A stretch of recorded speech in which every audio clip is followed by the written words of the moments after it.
वर्षों बीत गए तो किशोरी जी के मन में भाव आया, हम नित्य रास के लिए वृंदावन में जाते हैं और पूरे वृंदावन को सुव्यवस्थित ये महात्मा करके रखते हैं, और इनकी एक ही अभिलाषा है कि हमारे चरण चिन्ह इनको दिख जाएं। एक दिन किशोरी जी ने उनको अपने चरण चिन्ह का दर्शन कराया। वो चरण चिन्ह देख करके उनके मन में विश्वास हो गया कि हे श्यामा जो चरण चिन्ह है, इसका मतलब चरण भी है, और चरण है तो मतलब आप भी हो। जब चरण चिन्ह तक ले ही आई हो तो आप अपने दर्शन भी करा दो। अब अगली उनकी स्थिति हो गई कि अब चरण चिन्ह नहीं, अब तो प्रत्यक्ष किशोरी जी को देखना है। लेकिन हमारे ब्रज की एक परंपरा है कि जब तक किशोरी जी की सखियां अनुमति नहीं देंगी ना, तब तक किशोरी जी के दर्शन नहीं हो सकते। इसलिए ललिता जी को मनाओ, विशाखा जी को मनाओ, यमुना जी को मनाओ, गोपेश्वर महादेव को मनाओ। सखियां जब रीझ जाएंगी तब किशोरी जी से मिलना होगा। वृंदावन रस अलग है। अभी हम 15 तारीख से जो कथा करने वाले हैं वो वृंदावन रस के ही ऊपर है। 15 से लेकर के 18 अप्रैल तक गांधी धाम कच्छ गुजरात में, जहां पर वृंदावन रसामृत पद लिखा गया, वहां उस कथा को आप लाइव सुनना। उसमें वृंदावन रस की ज्यादा चर्चा करेंगे। तो जब तक ललिता विशाखा आदि सखियां अनुमति नहीं देती तब तक किशोरी जी के दर्शन नहीं होते। लेकिन किशोरी जी तो चाहती हैं कि उनको दर्शन दें। तो एक दिन किशोरी जी ने रास करते करते अपना नूपुर वहीं छोड़ दिया, और नूपुर छोड़ करके किशोरी जी निकुंज में चली गई। आप सुबह सुबह जब सोहनी करने आए तो आपको वो नूपुर मिला, और नूपुर देख करके वो आनंदित हो गए। इतना सुंदर नूपुर, ऐसी सुंदर उसकी कलाकृति, इतना हल्का उसका वजन, इतना सुंदर उसका स्वरूप।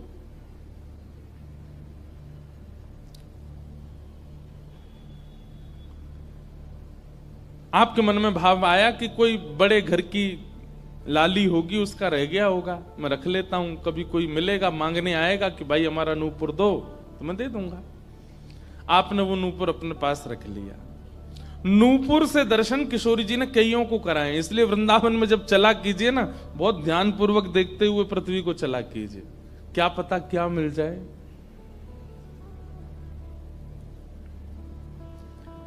सूरदास जी को भी नूपुर से ही दर्शन हुए किशोरी जी के, और आज इन महापुरुष को भी हो रहे हैं। मुझे नाम स्मृति में नहीं आ रहा है, शायद संभवतः श्याम चरण दास जी नाम था। तो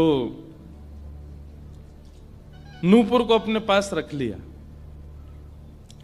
किशोरी जी का नियम है कि जब रास में जाती हैं तो सब सखियां उनका श्रृंगार करती हैं, और एक एक श्रृंगार जो उन्होंने धारण किया है वो लिख लेती हैं। कानन में कुंडल पहने हैं, गले में ये हार पहना है, उसके ऊपर मोतिन की माला पहनी है, फिर गुंजा माला पहनी है, फिर नवलखा के हार पहने हैं, हाथन में इतने कड़ूला पहने हैं, पैरन में पाजे। क्यों? बोले रास में श्याम सुंदर आते हैं, पता ना काचोरी करके भाग जाए। अगर एक कम रह जाए तो फिर ठाकुर जी की शामत कहाँ है, हमारी श्री जी का श्रृंगार बताओ। इसलिए सब सखियां जो हैं किशोरी जी के सिर से लेकर नख तक एक एक श्रृंगार को लिख लेती हैं पहले, रास में भेजने से पहले। और फिर रास में आने के बाद, रास से आने के बाद फिर सब सखियां एक एक श्रृंगार, एक बोलेगी हाँ भाई कानन में ये कुंडल हैं, सिर पर ऐसा सुंदर वो है, गले में ऐसी माला है, हाथन में कड़ूला, पामन में ये 2 पाजेब हैं, सब गिनती करो। और एक एक करके उतारती जाती है सखियां। आज किशोरी जी के चरणों का एक नूपुर नहीं है। शाखा आदि बोली, हे श्यामाजू आपका एक नूपुर कहां गया? बोले अरे मो तो पता ना है, सके नृत्य करते करते रह गए हो वृंदावन में। ललिता विशाखा बोली, स्वर्ग के इंद्र के हाथी के दांतों से बना हुआ नूपुर है वो, सामान्य नूपुर नहीं है। आपके ऊपर तो कोटि कोटि ब्रह्मांड वारी वारी जाते हैं किशोरी जी, पर वो नूपुर ठाकुर जी ने आपको भेंट किए हैं, बड़े बहुमूल्य नूपुर हैं। अब किशोरी जी बोली, मोए ना पता कहां रह गए होगो कहीं पे। किशोरी जी तो मन बना चुकी है ना, दर्शन देना है उनको। तो ललिता विशाखा ने विचार किया कि हम ही जाती हैं, ढूंढ के आती हैं निकुंज में, कहां है, वृंदावन में। बोले अपने रूप में तो नहीं जाएंगी, तो एक वृद्धा का रूप धारण किया, एक वृद्ध मैया का रूप धारण करके ललिता विशाखा गई और वृंदावन में ढूंढने लगी नूपुर कहां है। तभी ढूंढते ढूंढते वो महाराज जी सोहनी कर रहे थे, उनके सामने पहुंची। अरे बाबा, हमारी लाली आई सवेरे सवेरे यहां पे और बाके पाम को एक नूपुर रह गयो, तेने देखो? बाबा बोले तुम कौन हो रही? बोले हम पास के गांव की रहवारी, हमारी बहू है वो और या की लाली है वो, जाको नूपुर रह गयो है। बाबा बोले मैं कैसे पहचान जाऊं कि तुम्हारी ही लाली का नूपुर है? भाई मनचले लोग हैं, बहुमूल्य वस्तु किसी पे देखते हैं तो सब अपना अपना बताते हैं। रोड में अगर 100 रुपया गिर जाए और 50 लोग वहां से निकल रहे हों, कि कोई पूछे भैया 100 रुपया किसका, सब अपनी जेब चेक करते, भले ही कुछ लेके नहीं थे, भले ही जेब में कुछ नहीं था, फिर भी देखते हैं लग तो मेरा ही रहा थे, मेरे जेब में 100 रुपए तो थे। सब अपना बताते हैं बहुमूल्य वस्तु को। तो मैं कैसे मानूं कि तुम्हारा नूपुर है? अरे बाबा हम कह रहे हैं तुम थे। बोले कहवे को अभी मैंने तो नूपुर, मैं तो असमंजस में पड़ जाऊंगा कि मैंने गलत आदमी दे दियो। बाबा फिर कैसे माने को? बोले एक नूपुर मेरे पास है, एक नूपुर तुम्हारी बहू ने ही पहन रखो होगो, वाकू ले आओ और यहां लाकर के मुझे पहले नूपुर की पहचान करा तो मैं दूसरा दे दूंगा। ललिता विशाखा बोली बड़ो चतुर बाबा है, श्री जी को बुला रहा है। अरे बाबा तो शर्म ना आवे, ऐसी घर की बहू बेटी ने हम तेरे पास लेके आवेंगे? बाबा बोले तो फिर चले जाओ, तुम पे भैया खूब धन धान्य, दूसरों नूपुर बनवा लियो, जो मुंह पे ही रहने दो। ललिता विशाखा बड़ी चिंता में लौट करके आई तो किशोरी जी बोली क्या बात है, आप इतनी चिंतित क्यों? बोले एक बाबा है, बाने आपको नूपुर धल लियो, यूं कह रहा है कि पहले जिनके पास एक नूपुर है उनको लेके आओ तब दूसरा दूंगो। तो श्री जी बोली इसमें क्या देर है, फिर ले चलो, चलते हैं ना। विशाखा जी समझ गई, बोले हे ललिता जी ये सब लीला किशोरी जी कर रही हैं, इनको दर्शन देना है उनको, और हमसे और आपसे स्पष्ट कह नहीं सकती, क्योंकि हम तो फिर सबको परखने लगती है ना कि इसमें कोई दोष तो नहीं, इसमें क्या गुण है। इसलिए किशोरी जी सीधे हमसे नहीं बोल करके और ये लीला कर रही हैं, इनको ले चलो। और किशोरी जी आई वृंदावन और महात्मा बैठे सोहनी कर रहे थे और सामने से जैसे ही किशोरी जी को आते हुए देखा, बाबा ले हमारी बहू आ गई, अब नूपुर दे दे, देख या को नूपुर भी वैसा ही है। बाबा बोले मेरी आंख की कमजोर है, ने दूर से दिखना रही, पास लाके हाथ से स्पर्श कराओ। ललिता विशाखा बोली बाबा तो शर्म ना आ रही अपनी बहू को स्पर्श करा में? तो बोले चरण स्पर्श करावे में कहा देर, ले आओ। किशोरी जी समीप गई, जैसी चरण स्पर्श किए अपने हाथों से नूपुर पहना करके लिपट गए चरणों से। हे किशोरी जी, हे श्यामाजू, अब कृपा करो, मैं जानू ना तो ये दोनों कोई बूढ़ी मैया हैं और ना आप इनकी बहू, आप साक्षात किशोरी और ये ललिता विशाखा हैं, अब मुंह पे कृपा करो। तो किशोरी जी ने उसी नूपुर से उन महात्मा के सिर पर एक चिन्ह बना दिया, अपने नूपुर का ही चिन्ह बना दिया और कहा बाबा अब जीवन भर ये छाप आपके मस्तक पर ही रहेगी, मेरे नूपुर की छाप। उन महात्मा के मस्तिष्क पर जैसे हमारे तिलक दिखता है, ऐसे प्रत्यक्ष नूपुर की छाप प्रत्यक्ष सबको दिखने लगी।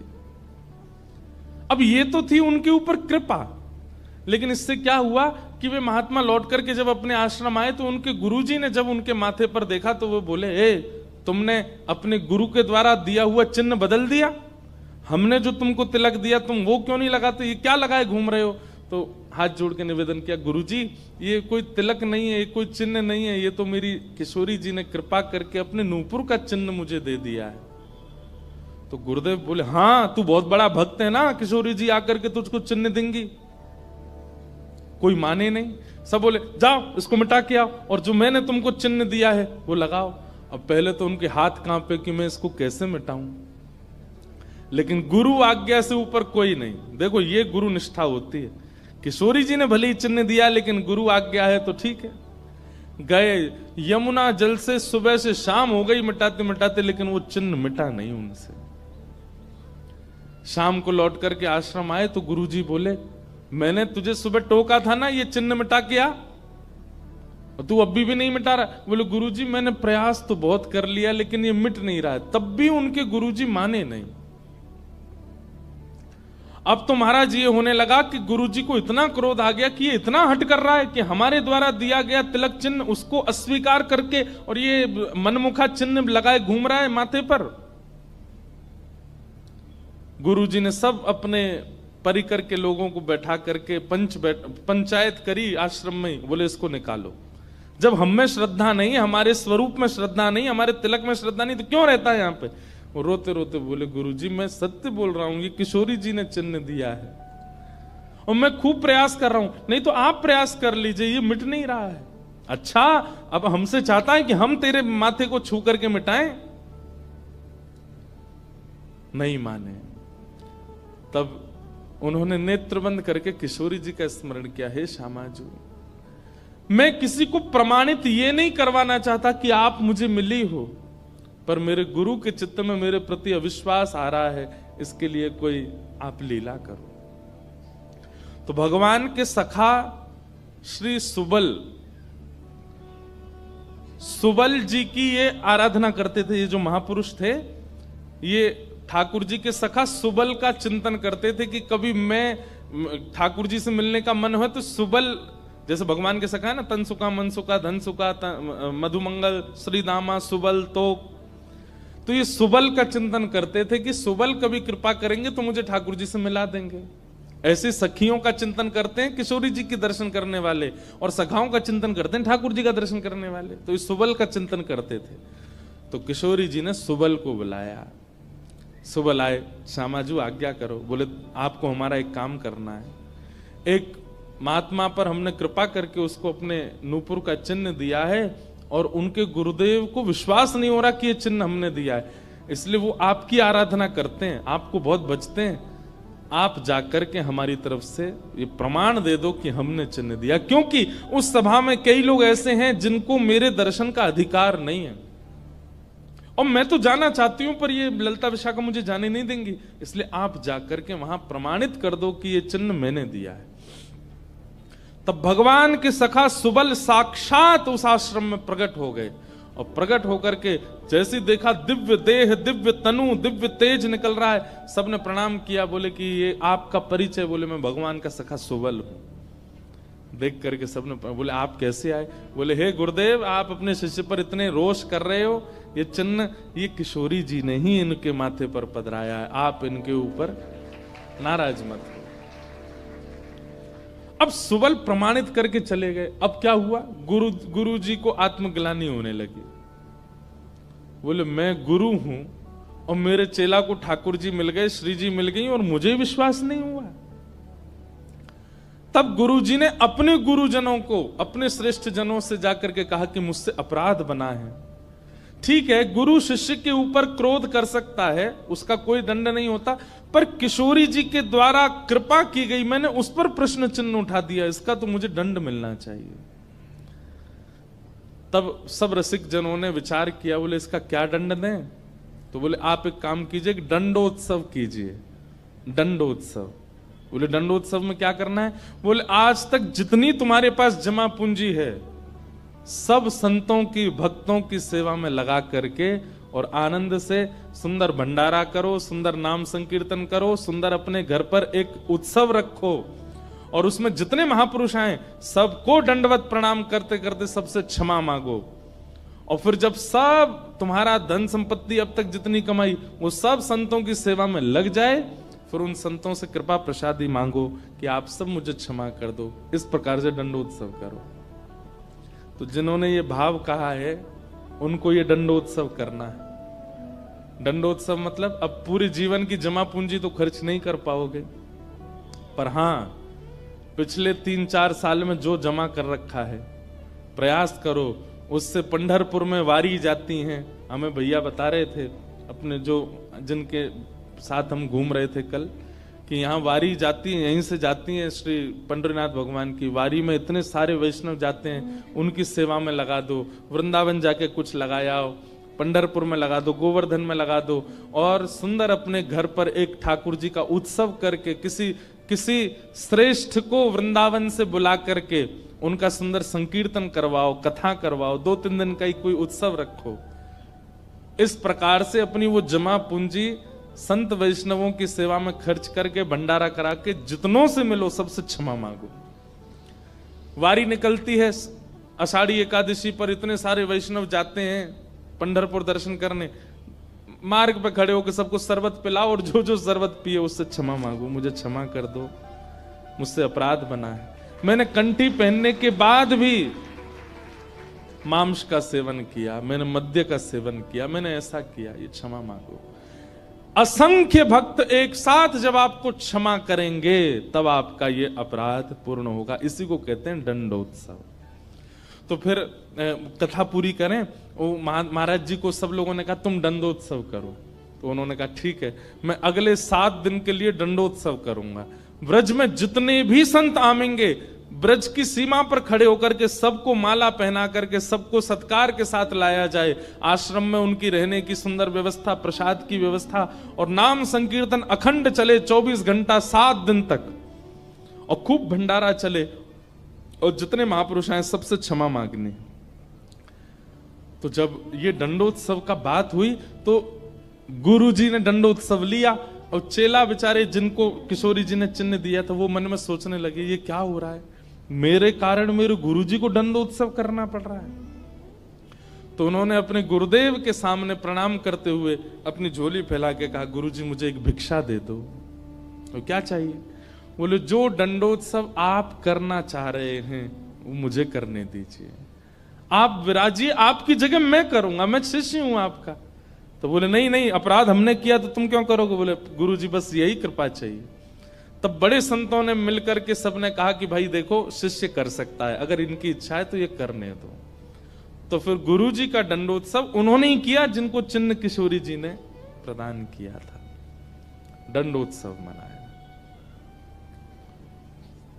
इस प्रकार भैया जिनसे ये अपराध बन जाता है ना, कभी कंठी माला पहनने के बाद अपराध बन जाता है, किसी वैष्णव के प्रति कुभाव बन जाता है, किसी तीर्थ में जाकर के कोई पाप बन जाता है, उनको ये सब दंडोत्सव करने चाहिए। अपनी कोई पैसा खर्च कराने के लिए नहीं कह रहे हम, लेकिन हाँ जितना हो सके वैष्णवों की सेवा करके, अब चाहे वो धन लगा के करनी पड़े, चाहे तन से करनी पड़े, चाहे मन से करनी पड़े। पर लोग बड़े कंजूस हैं आजकल, बोले कि महाराज जी आपने मन से सेवा भी तो कही है, कोल्हापुर में बैठे बैठे आंख बंद करके यही संतों की सेवा कर देंगे, इनके पाम पूछ दिए, 5000 रुपया हमने दक्षिणा में दे दिए, ले खर्च भी नहीं हुए, मन से सेवा भी हो गई। तो इसलिए दंडोत्सव करो। फिर क्या है,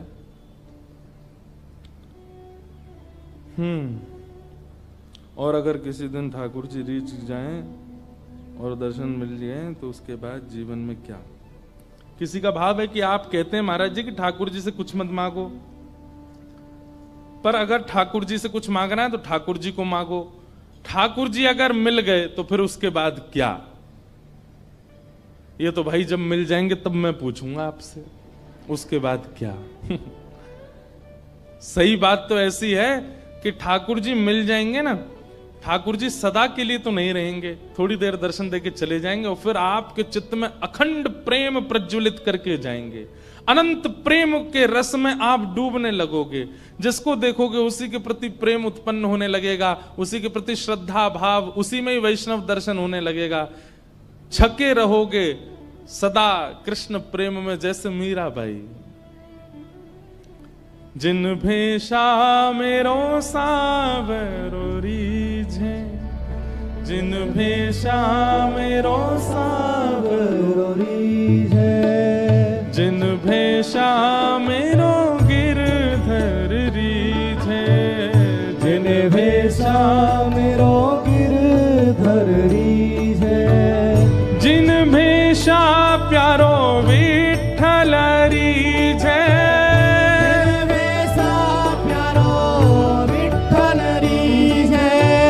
सोही भेष धरूंगी हो मैं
प्राण हमारा वहाँ बसत है, प्राण हमारा वहाँ बसत है। ओ यहाँ तो खाली खो,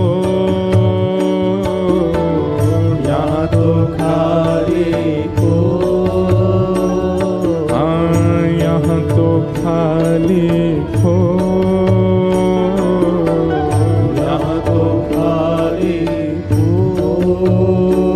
ओ मात पिता परिवार सोई है, मात पिता परिवार सोई है, मात पिता परिवार सोई है, मात पिता परिवार सोई है। ओ कहिए तिनका तो भला कहिए तिनका तो, हाँ भला कहिए तिनका तो, भला कहिए तिनका तो। अरे हाँ मैं बैरागन हूँगी, मैं बैराग होंगी, मैं बैरागन होंगी, मैं बैराग। गाँव भाव से ओ बाला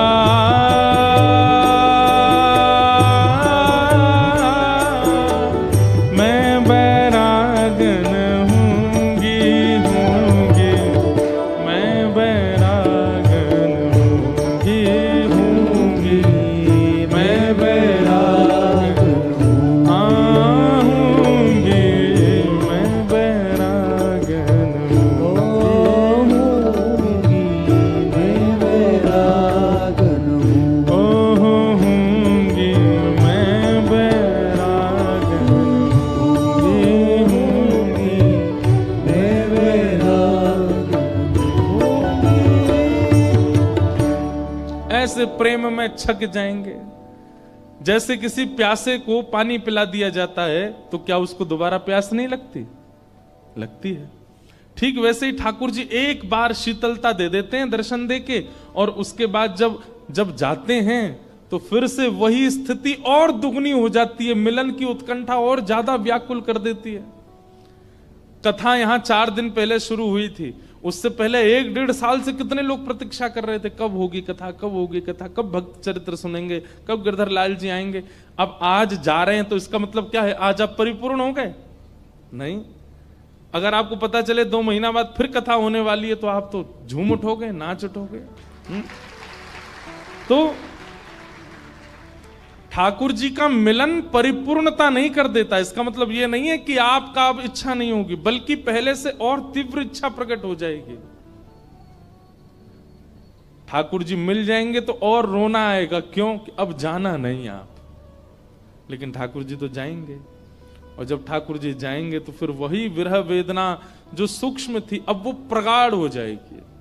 अब और मिलन की इच्छा होगी और दर्शन की इच्छा होगी। श्याम घन कब बरसे गो आए, श्याम घन कब बरसे गो आए, कब यह हृदय संताप मिटेगो, कब यह हृदय संताप मिटेगो, श्याम घन कब बरसेगो आए, श्याम घन कब बरसेगो आए। हमारे नामदेव जी तुकाराम जी तो नित्य दर्शन करते थे श्री पंडरीनाथ भगवान का। क्या उनको नित्य दर्शन से इच्छा खत्म हो गई उनकी? नहीं, और प्रगाढ़ हो गई। बंधु यही तो देखो ठाकुर जी में और संसार में अंतर क्या है। संसार की वस्तु जितनी मिलेगी उतनी उसके प्रति आपकी इच्छा कम होती चली जाएगी, और ठाकुर जी जितने मिलेंगे उतनी ज्यादा और प्रगाढ़ होती चली जाएगी, उतने ज्यादा और व्याकुल होते चले जाओगे। पानी की प्रत्येक घूंट प्यास को कम करती है, पर ठाकुर जी का प्रेम का प्रत्येक घूंट, प्रत्येक बिंदु प्रेम को और बढ़ाता है, प्रेम को और इसीलिए 10 प्रकार के नाम अपराध हैं। वैष्णवों के 10 अपराध बताए गए हैं। उसमें एक अपराध पता है क्या है? आज जितने प्रिय ठाकुर जी लगते हैं, कल यदि उतने उससे ज्यादा प्रिय नहीं लग रहे हैं तो ये अपराध है, आप कोई अपराध कर रहे हो। विट्ठल कल कितने अच्छे लगते थे, आज भी उतने ही लग रहे हैं तो ये भी अपराध है। अरे कल से ज्यादा अच्छे लगने चाहिए आज, और आज जितने अच्छे लगे कल उससे भी ज्यादा लगने चाहिए। और अगर प्रतिदिन ठाकुर जी उतने ज्यादा अच्छे नहीं लग रहे हैं, एक से ही लग रहे हैं, तो आप कहीं तो अपराध कर रहे हो, आपसे कोई तो अपराध हो रहा है। अरे कहां तक कहें, हमारे ब्रज में तो कहते हैं लाला हम जितनी बार पलक झपक के दोबारा खोले ना, तो पलक झपक हुए थे पहले जैसे है वहां से और ज्यादा प्यारे पलक झपक हुए के बाद दिखने लगो। मतलब जितनी बार पलक झपकी जाती है उतना उतना प्रेम बढ़ता रहता है। प्रेम कोई हंसी मजाक है, प्रेम कोई ऐसे ही गली मोहल्ला का कोई लैला मजनू का खेल थोड़ा ही है। प्रेम अद्भुत है। हम लोग अभी उस प्रेम की अवस्था में गए ही नहीं है। इसलिए जिनका ये प्रश्न है, समझ में आ गई हो बात तो समझ जाना है। फिर किसी का तो बहुत ही बड़ा पत्र है,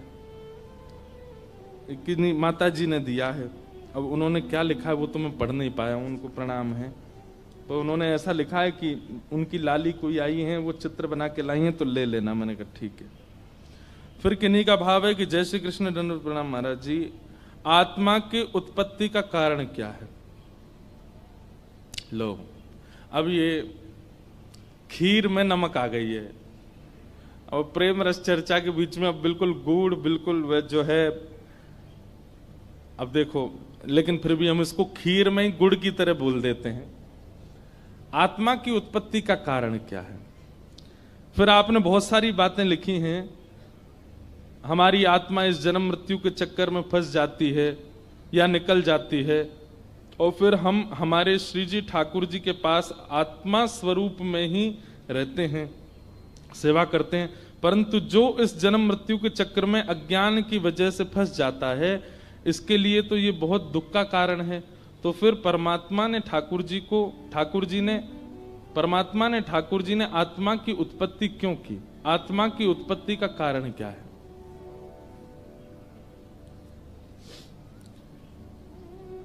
ऐसे समझो, अपने किसी प्रिय को, प्रिय यदि पास रहता है ना तो उसके अंदर प्रेम का वर्धन नहीं हो पाता। जो बहुत सामीप्य में रहता है उसके अंदर प्रेम का वर्धन नहीं हो पाता, उसके अंदर प्रेम और ज्यादा प्रगाढ़ नहीं हो पाता। आपको रसगुल्ला बहुत अच्छा लगता है, क्यों? क्योंकि आप कभी कभी खाते हो, पर जो हलवाई रसगुल्ला बनाता है ना उसकी इच्छा नहीं होती। क्यों? वो 24 घंटा रसगुल्ला के पास ही रहता है, गुलाब जामुन के पास ही रहता है। आप कभी हलवाई को भोजन करते हुए देखो, आप खाओगे तो एक एक सब्जी का स्वाद लोगे, पर हलवाई जब भोजन करता है ना तो वो ऐसे ही खा लेता है, एक ही सब्जी में दाल भी डाल देगा, वो भी डाल देगा, ऐसे ही थोड़ा पालेगा।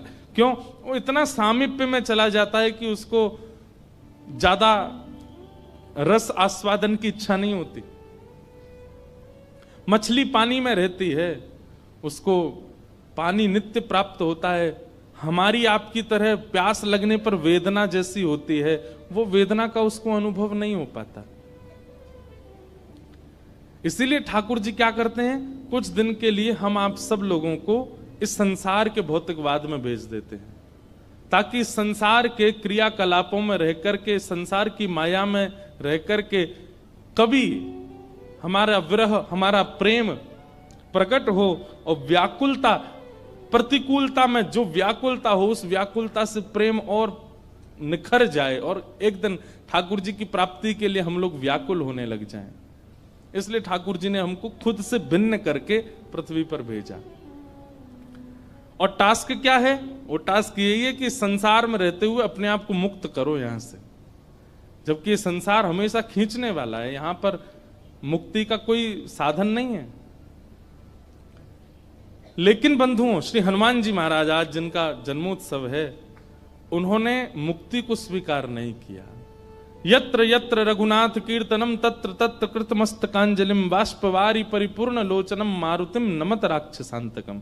हनुमान जी इस पृथ्वी पर आए और ठाकुर श्री राम जी के प्रति उन्होंने खूब प्रेम प्रकट किया, लेकिन जब मुक्ति की बात आई तो हनुमान जी बोले मुक्ति प्राप्त करके वैकुंठ मिलेगा, क्या वैकुंठ में आपकी कथा मिलेगी?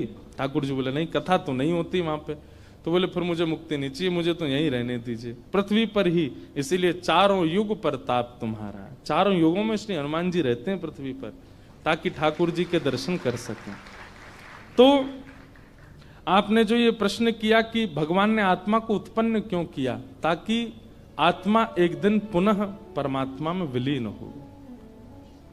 अब एक बात सुनो, नदी का लाओ विराजमान कर दो, ले नाम लेते ही आ गए अनंत बलवंत श्री हनुमान जी महाराज की, वहां विराजित कर दो।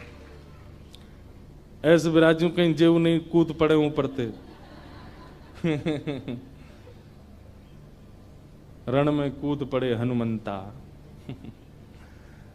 वैसे हमारी पूरी कथा हनुमान जी सुनते हैं, दिखाएं? ये हमारे हनुमान जी महाराज हैं, पूरी कथा सुनते हैं। प्रभु चरित्र सुनवे को रसिया, राम लखन सीता मन बसिया। और हमारे हनुमान जी की एक विशेष बात बताएं, ये वीर हनुमान नहीं है, ये गदा वाले हनुमान जी नहीं है, ये कीर्तन वाले हनुमान जी, कीर्तनिया हनुमान जी। दोनों हाथ में करताल है और दोनों भुजा उठा। आप लोग कभी ताली नहीं भी बजाते तो हम इनको देखते हैं, ये तो बजा रहे। हम कोई भी कीर्तन गाते हैं, हमारे हनुमान जी की दोनों भुजा ऊपर रहती है। पूरी कथा, पहली कथा से हमारी पूरी कथा सुन रहे हैं, और ये एक महापुरुष के द्वारा प्रदत्त हनुमान जी हैं, हम इन्हीं को ही कथा सुनाते हैं। ऐसे हनुमान जी महाराज।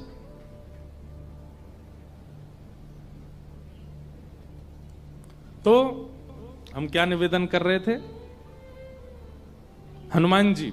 हाँ, तो नदी का मूल स्रोत क्या है बताओ?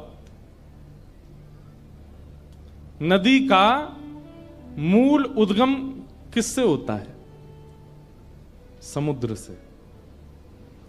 समुद्र में जब ताप पड़ता है, वही ताप ही वायु बन के आकाश में जाता है, बादल बन जाता है, और वही बादल जाकर के जब बरसता है तो नदी में जल बनता है, वही बादल हिमालय में पहुंच जाते हैं तो बरस करके बर्फ बन जाते हैं, और वहीं से वो कोई गौमुख में होकर के, कोई यमुनोत्री में होकर के, कोई कहीं होकर के वो स्रोत बन करके नदी के रूप में प्रकट होते हैं, और प्रकट होकर के चलते जाते हैं, चलते जाते आकर के पुनः समुद्र में मिल जाते हैं। ठीक वैसे ही हमारा मूल उद्गम स्थान श्री ठाकुर जी हैं, पर ठाकुर जी ने हमको स्वयं से विलग करके इस संसार रूपी पर्वत पर भेजा, जहां खूब प्रकार की रुकावटें आते हैं, खूब प्रकार के मोड़ आते हैं, खूब प्रकार की सक्रिय स्थान आते हैं, और इन सब से लड़ते झगड़ते और सब जगह से कूदते फांदते उछलते हुए हम लोग कहां जाते हैं? पुनः उन्हीं में ही मिलने के लिए जाते हैं, उन्हीं से ही मिलन के लिए हम लोग जाते हैं। तो आत्मा का प्रादुर्भाव परमात्मा में मिलने के लिए ही हुआ है। और एक बात बताएं आपको, किसी ने अगला प्रश्न किया, उसका उत्तर मैं यहीं दे दे रहा हूं। उसने कहा कि महाराज जी 4 दिन से कथा सुन के यूं लग रहा है भगवान की पूजा करें कि भक्तों की पूजा करें। भक्तों की बात सुनकर के लग रहा है कि भगवान से अच्छे तो भक्त हैं। हम आपको निवेदन कर दें, समुद्र का जल खारा होता है, ठाकुर जी से जब भक्त मिल जाता है ना तो उसका प्रेम घट जाता है थोड़ा, वो मिल गए अब तो। लेकिन वही जब बादल बन करके एक नदी के रूप में परिवर्तित होता है तो मीठा हो जाता है। मतलब जब वह परमात्मा अंश को आत्मा बना करके भेजती है तब वो बड़ा पवित्र होता है। उसका आचमन, उसका स्मरण, उसका स्नान सबको पवित्र कर देता है। इसलिए ठाकुर जी को कभी कभी हमारा दर्शन करने की इच्छा होती है, इसलिए हमको खुद से दूर करके सामने बैठाते हैं। भैया बगल में बैठने वाले का सहज दर्शन नहीं होता, ऐसे देखोगे भी तो इतना ही दिखेगा। कई बार बगल में बैठने वाले को देखना होता है तो उससे कहते हैं सामने बैठो हमारे, तब तुमको देखें। तो ठाकुर जी को हमारा दर्शन करना होता है, हमको देखना होता है, हमको देख करके प्रसन्न होना होता है, इसलिए हमको आत्मा बना करके ठाकुर जी पृथ्वी पर भेज देते हैं। संग रहते हैं तो ठाकुर जी की इतनी दृष्टि नहीं पड़ पाती, पर जब हम पृथ्वी पर आते हैं, अपने कर्मों में उलझते हैं, फिर यहाँ भक्ति भाव से कैसे कैसे निकलने का प्रयास करते हैं, ठाकुर जी हमको देखते रहते हैं। इसलिए ठाकुर जी आत्मा का निर्माण करते हैं। तो अनेक भाव थे। फिर उनका एक प्रश्न था कि महाराज जी भगवान को भजें कि भक्तों को। हमने एक बात पहले दिन ही स्पष्ट कर दी थी, हरि रीझेंगे तो वैकुंठ मिलेगा, पर हरिजन रीझ जाएंगे तो हरि ही दे देंगे आपको, हरि मिल जाएंगे। ठाकुर जी को भजना कोई बड़ी बात नहीं है। ठाकुर जी की पूजा करना, आराधना करना, सेवा करना कोई बड़ी बात नहीं है, सब करते हैं दुनिया में। रावण भी करता था शंकर जी की। हरिजनों की सेवा करना ये बड़ी बात है। हरिजनों का सत्कार करना, हरिजनों को प्रणाम करना ये बड़ी बात है। इसलिए ठाकुर जी को प्रणाम करो। और हम तो एक बात कहें, हरिजनों में ही हरि को देख करके प्रणाम कर लिया करो। भैया हरि सेवा तो सबसे बन जाती है, पर हरिजन सेवा नहीं बन पाती है। इस प्रकार ये सब प्रश्न थे, सबको हम प्रणाम करते हैं। फिर देखो एक प्रश्न और किया है, भगवान से अगर पत्नी मांगनी हो तो कैसी प्रकार की मांगे?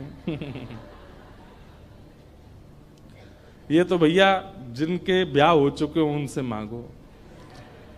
लेकिन हम भागवत जी के वक्ता हैं तो भागवत जी का प्रमाण दे देते हैं। तथा सचाहम परिवोडु काम समान शीलाम ग्रह में दधेनुम। श्री पंडरीनाथ भगवान के पास जाना शुरू कर दीजिए, हर एकादशी पर जाया कीजिए।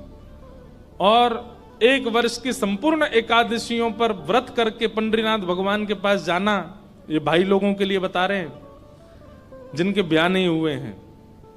और हर एकादशी पर व्रत रख के पंडरीनाथ भगवान को प्रणाम करना, और वर्ष की अंतिम एकादशी पर पंडरीनाथ भगवान से जोली फैला करके कहना, हे नाथ, मैं आपसे जितना प्रेम करता हूं, मैं आपसे जितना दुलार करता हूं, मैं आपके प्रति जितना प्रेम भाव अपने चित्त में रखता हूं, मुझसे भी दुगना प्रेम रखने वाली एक कन्या इस एकादशी व्रत के फल स्वरूप मुझको पत्नी रूप में दे दीजिए।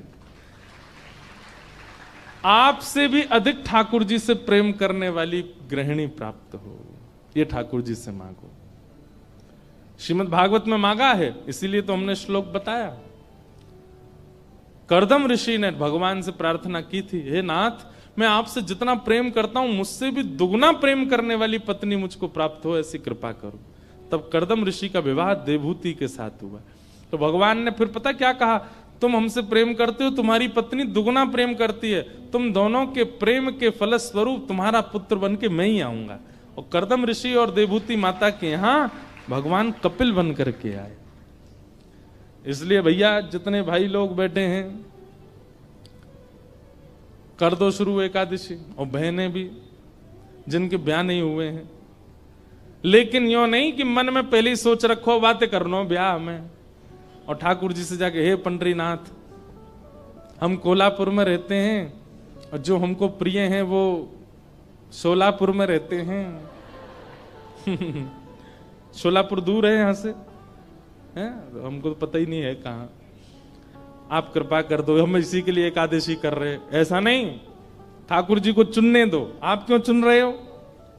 ठाकुर जी आप चुन के दो, जो हमारे लिए उचित हो आप ढूंढ के लाओ, ऐसा मांगो। हाँ।